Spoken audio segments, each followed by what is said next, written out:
sidewalk every hour.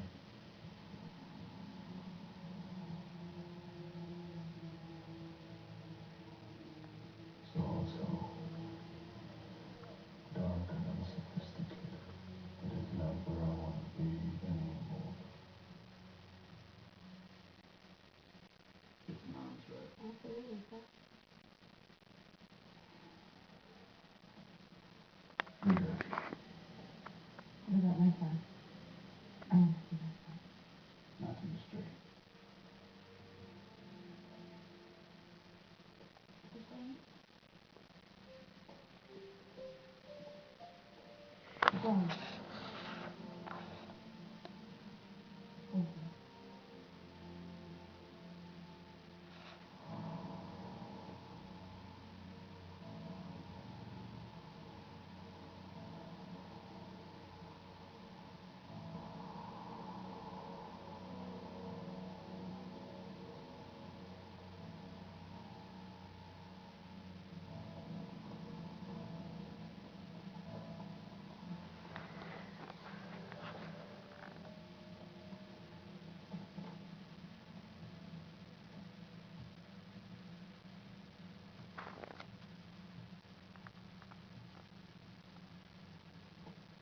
Good to see you, James.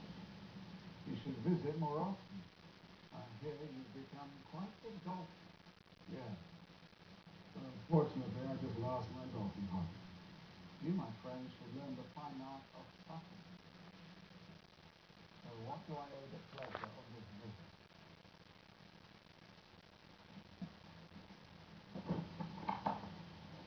$5 million. That's just for I want to fight. It's a pretty boy. Ah, so we're looking to sit at the grown-ups table, are we? I have a fighter. This guy's the real deal. You're not talking about Hammerman, are you? He's not even in Price's league. No, this is a new guy. Best I've ever seen. And I've seen Price. Well, it's not as simple as that, James. The consortium is owned by a private